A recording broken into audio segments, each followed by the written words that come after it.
পুরো টানা ১২ দিনের ছুটি কাটিয়ে আবারও আপনাদের মাঝে হাজির হয়ে গেলাম।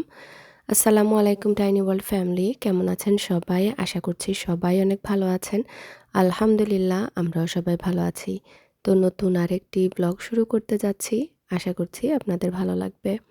তো আপনাদের সাথে লাস্ট আমাদের ভ্যাকেশনে ব্লগটা শেয়ার করেছিলাম, যেখানে আপনারা দেখেছিলেন যে শিকাগো থেকে আমরা বাসায় চলে এসেছি। গোল শপিংও আপনাদের সাথে শেয়ার করেছিলাম।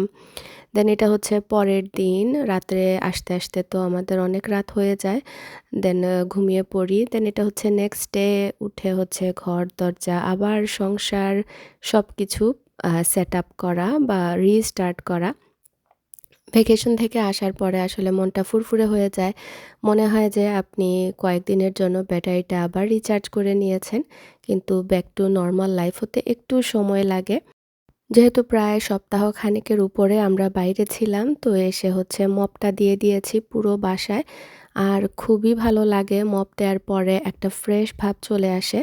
আমার এই ভ্যাকুয়াম প্লাস মপ যেটা আপনারা সবসময় মানে আমাকে ক্লিন করতে দেখলেই আপনারা বলেন, আপু লিঙ্কটা দিও। তো আমি কিন্তু খেয়াল থাকে যখন তখন সবসময় লিঙ্কটা দিয়ে রাখি আমার ডেসক্রিপশন বক্সে। তো আপনারা চেক করে নিতে পারেন। তো আমি প্রত্যেকটা রুমেরই হচ্ছে ট্র্যাশ ক্যানগুলোও ক্লিন করে দিয়েছি। আর এই যে আমার ছোট কিচেন, লন্ড্রি রুম সবগুলোই ক্লিন করেছি।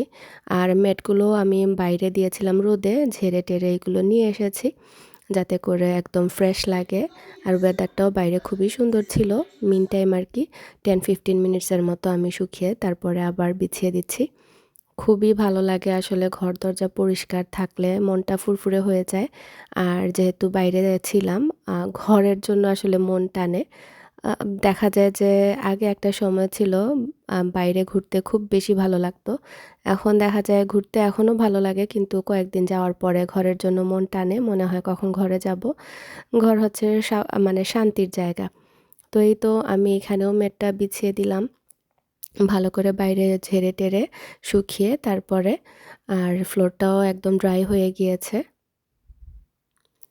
এদিকে বাচ্চারাও খেলছে ওদের মতো করে। বাসায় এসে আমরা সবাই বলতে গেলে একটু রিল্যাক্স মুডে ছিলাম। কারণ অনেক লম্বা একটা ছুটি কাটিয়ে তারপরে এসেছি। আর আমাদের এবার অনেক এক্টিভিটিস হয়েছে আউটডোরে।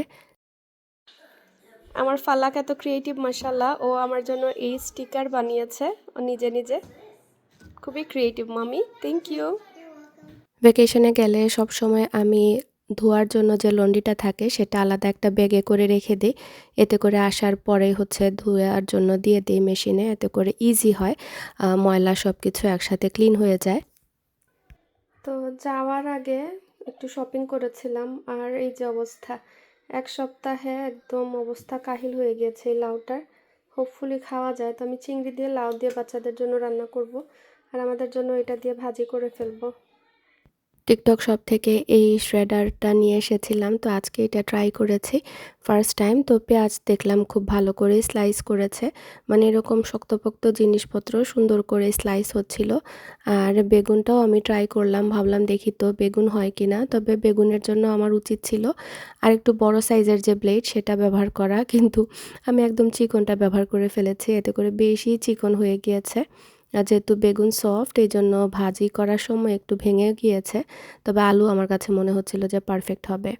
তো এই তো back to normal life, normal routine. আমি আজকে এত বেশি রান্নার ঝামেলা করছি না, মাত্র ২টা রান্না করছি। আর আসলে ছুটি কাটিয়ে আসার পরে সব কিছু করতেও ইচ্ছে করে না। মনটা মনে হয় যে কেমন উড়ু, উড়ু থাকে। তারপরও তো মানে কেমন যে একটা শান্তি পাচ্ছিলাম আজকে। মনে হচ্ছিল যে না, আবার ঘরে এসেছি, সবকিছু মানে আগের মতো।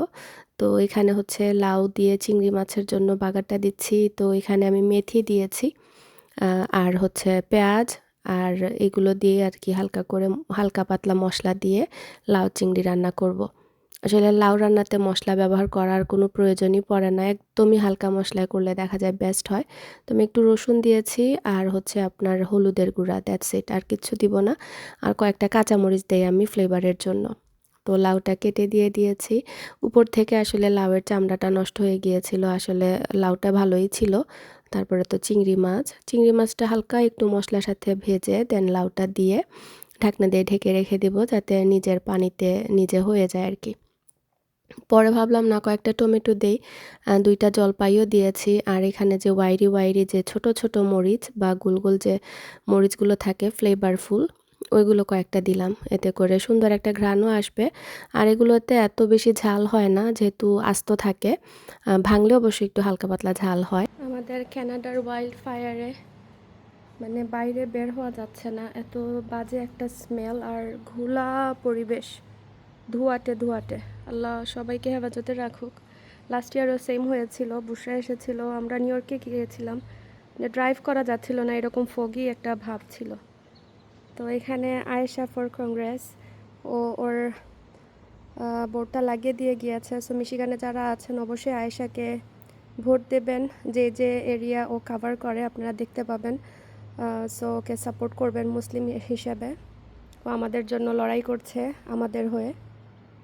রান্নাবান্না করা শেষ, কিচেনও ক্লিন করা শেষ, আর এখানে এই ট্র্যাশ ক্যানটা ক্লিন করে নিচ্ছি। আমার কাছে এটা খুবই কনভিনিয়েন্ট মনে হয়। এটাও আমার টিকটক শপ থেকে নেয়া। ওয়াহিদা মিয়া লিখে টিকটকে সার্চ করলে আমাকে পেয়ে যাবেন। আমি প্রায় সময় আমার অনেস্ট রিভিউগুলো প্রোডাক্টের শেয়ার করে থাকি, আর আমি টিকটক শপে কাজ করছি। তো যাই হোক, আমার পুরো কিচেনটা ক্লিন আর খুবই ভালো লাগছিল। রান্নাবান্নাও শেষ, ঘর দরজাও পরিষ্কার। সবার শেষে একটা আগরবাতিও জ্বালিয়ে দিলাম। এই আগরবাতি হোল্ডারটাও আমার টিকটক শপ থেকে নেয়া। এখন দেখা যায় প্রায় সময় এটা সেটা নিয়ে আসা হয়। তো উপরে চলে আসলাম, বেডরুমটাও গুছিয়ে রেখেছিলাম সকালে নামার সময়। তো বাচ্চাদেরকে এখন বাথটাবে দিয়ে দিয়েছি। গোসল করার আগে ওরা দেখা যায় অনেক সময় বাথটাবে খেলতে চায়, তো ওদেরকে এখন খাইয়ে দিয়েছি, নিজেও খেয়ে নিয়েছি। দেখা যায় যেদিন আমার খিদা লেগে যায় আমি আগে খেয়ে নিই, দেন ওদেরকে খাওয়াই, কারণ ওদের খেতে এত সময় লাগে। তো আমরা নার্সারিতে এসেছি। আমার এশিয়ান পেয়ারের খুবই শখ। সো এখানে হচ্ছে অনেক ধরনের পেয়ার। এটা হচ্ছে 20th সেঞ্চুরি এশিয়ান পেয়ার। আমার পেয়ার গাছের খুবই শখ। এই যে এটাতে ধরেছে, এই পেয়ারগুলো খুবই মজা। সো এগুলোতে আমি জানি না এগুলো নিয়ে যাব কিভাবে, ট্রাক লাগবে। না বাবা না, it's not allowed.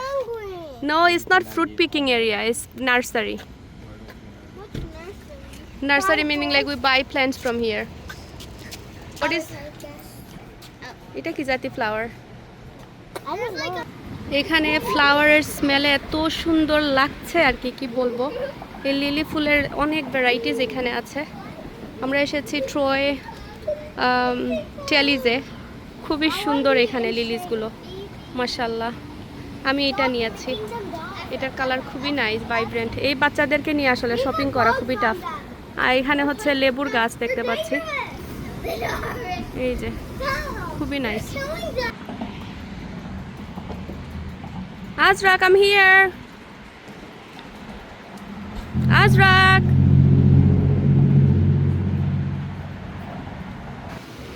Oh my god, these are so beautiful bonsai. Bonsai or bonsai. Oh my god, এখানে কি এটা? রিয়েল নাকি? Wow, these are beautiful. আমার তো দেখে শখ লাগছে একটা নেয়ার জন্য। আমার ইনডোর প্ল্যান্টের প্রতি একটা আকর্ষণ আছে। ওয়াও, খুবই কিউট এগুলা, দামও ভালোই। এই যে এইটার দাম কত, এটার প্রাইস লেখা নাই। ও $799 এটা। ওয়াও, $800 এই গাছের দাম। সো বাংলাদেশের টাকায় পড়বে 800, 1 লাখের মতো। এই $1 লাখ টাকা বাংলাদেশি টাকায়। এটার দাম বেশি না, 129 টাকা, আই মিন ডলার। সো 12-13 হাজার টাকা, নট ব্যাড। এটা অনেক সুন্দর। এটা 1699, বুঝলাম না, এটা মনে হয় গাছ না, এটা মনে হয় এই পিসের দাম মনে হয়। ও, এটার দাম হচ্ছে $349। আমিও তো বলি 1699, এটা কিভাবে হবে? এটা 349, সো $350। এই গাছটার দাম হচ্ছে 1799, $1800। সো $2.5 লাখের মতো, 2 লাখের উপরে। ওয়াও, চিন্তা করুন, যারা শৌখিন গাছপালার ইনডোর প্ল্যান্টের তারা এগুলো কালেক্ট করবে নিয়ে। এই আর একটা জায়ান্ট একদম বট গাছের মতো, এই যে আমি দেখাই এটা। ওয়াও, কত সুন্দর। এটার দাম কত? কে নিবে এটা? এটা ডেফিনেটলি বড় কোনো রিচ কেউ যারা কিনা শখ রাখে, শুধু রিচ হলে হয় না, যাদের গাছের শখ তারা এটা নিয়ে যাবে। এটার দামটা কোথায়? দামটা দেখি পাই কিনা। প্রাইস কত? তাতে প্রাইস ট্যাগ লাগানো নাই। না, প্রাইস ট্যাগ লাগানো নাই। না বাবা, আম থিঙ্কিং, দেখি আমি চিন্তা করলাম। ওয়াও, গাছ দেখলে মন ভালো হয়ে যায়, এত শান্তি লাগে। নেচারের টানে আমার এই গাছপালা টানে, ফুল গাছ বেশি টানে আমাকে। ইনডোর প্ল্যান্ট আর কোন দিকে দেখি, আমি একটা ইনডোর প্ল্যান্ট নিব আজকে। ওয়াও, এই ফিগটা রিয়েল মানে প্ল্যান্ট, এটার দাম কত? 399। এইটা যদি এন্ট্রেন্সে রাখা যায়, ওয়াও, আমার এন্ট্রেন্সের জন্য একদম পারফেক্ট। বড় সরো, বাট এটা নিব কিভাবে এত বড়? আমি একটা ফেক রেখেছি, ফেকটাই $150 দিয়ে নিয়েছি। এর থেকে রিয়েল একটা 200 মানে অ্যাড করে বা $100 অ্যাড করে এই যে এই রকমের একটা রিয়েল নেওয়াটাই আমি মনে করি বেটার। বাসাতে অক্সিজেনও পাওয়া যাবে আর ইয়ে করা যাবে, কিন্তু ওই যে মেনটেনেন্স করার জন্য আমি নেইনি। মেনটেনেন্স এত হার্ড না, আলহামদুলিল্লাহ আমি ইনডোর প্ল্যান্ট বাঁচাতে পারি। তো এই হচ্ছে আমাদের আজকের গাছপালা। বড় হইব যে সময়, you have to like water it every day, not every day, I will tell you how many time. Yeah, তো এই হচ্ছে আমাদের প্ল্যান্ট। এই আমার মানি প্ল্যান্ট ফরিজার, আমি চাইনিজ একটা মানি প্ল্যান্ট নিয়েছি ইনডোর, আমার এটার শখ ছিল। আমার ইনডোরে আরও কালেকশনে অ্যাড করার প্ল্যান আছে, আস্তে আস্তে বুঝে বুঝে কিনবো। এগুলো আমি আমার একা এসে কিনবো, বাচ্চাদেরকে সাথে নিয়ে টু মাছ হয়ে যায়। এরা মানে আজ রাখতো সব গাছ নিয়ে নিবে, কি যে বুঝে আল্লাহই জানে, সব নিয়ে নিবে। আমার ফ্রুটসের জন্য আসতে হবে এখানে। ফ্রুটস এখন পারফেক্ট টাইম, হাফ অফ দিয়েছে, সো $60 করে এক একটা, 130 করে। সো না, 130 হলে কত হয়, $70 করে মনে এক একটা পড়বে। এখানে সব কিছুর এত দাম, এখানে প্রায় $200 গাছ হয়ে গিয়েছে।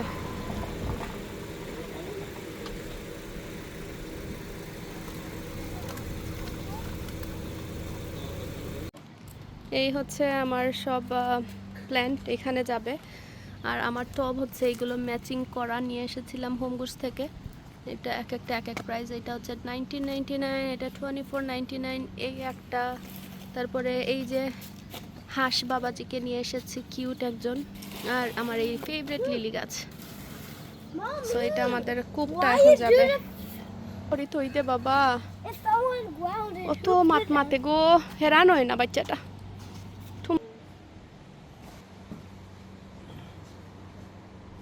শুন গিয়া, আমার ফোনের মেমোরি এত ফুল হয়েছে, জায়গায় নেই, মাত্র 4 মিনিট রেকর্ডিং টাইম দেখাচ্ছে। Yeah, this is perfect. Yeah, I want some blood. No, Papa. Okay. Blood later? তো আমার লিলি এখানে লাগিয়েছে, এটা এত সুন্দর ঘ্রাণ বের হয়েছে কি বলবো, সুবহানাল্লাহ। আমার আগে আমাদের বাংলাদেশে একটা গাছ ছিল এরকম, বিকেলবেলা সাদা রঙের ছিল, এই সিমিলার স্মেল, এত নাইস ছিল।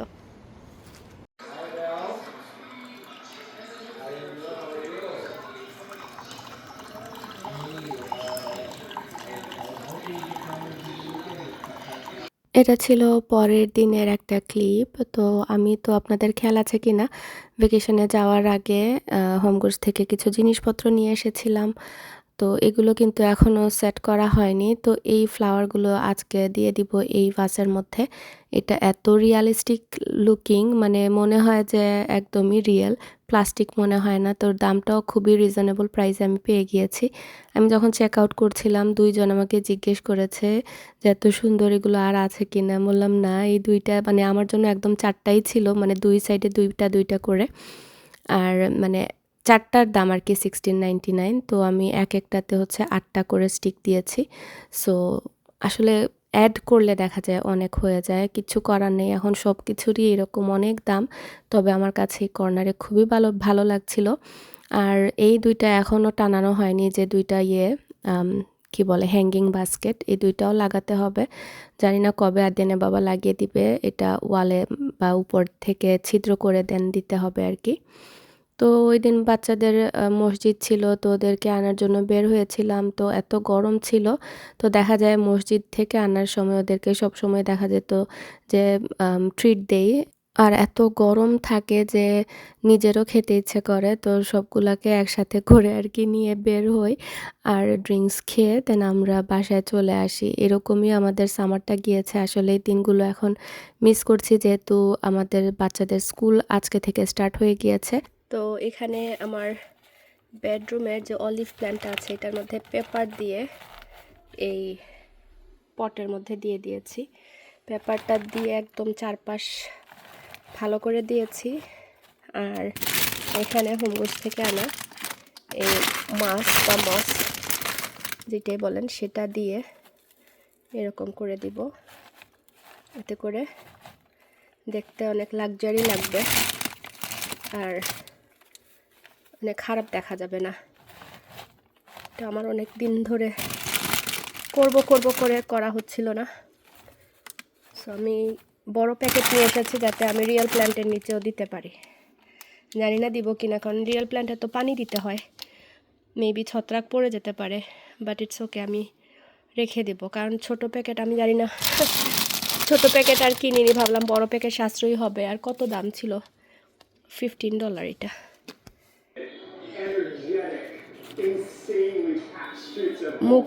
মুঘলের এই মোগলাই পরোটা এক প্যাকেটে 3টে এসেছে, গেস্টদের জন্য একদম পারফেক্ট।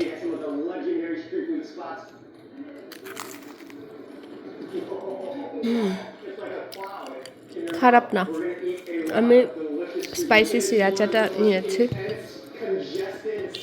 আমার চটপটা কিছু খেতে ইচ্ছে করছিল, তো পারফেক্ট ঝাল ঝাল সসের সাথে একটু পেঁয়াজ কাটলে ভালো লাগতো, দেখি একটু পেঁয়াজ কেটে নিয়ে আসি। তো সো ফার সো গুড, আমি পেঁয়াজ দিয়ে খাচ্ছি, আমার মজাই লাগছে। আর এই যে ভেতরে ডিম, বিকালের নাস্তার জন্য একদম পারফেক্ট, বা ঝটপট মেহমানদারিতে মুঘলের এনে আপনারা ট্রাই করতে পারেন।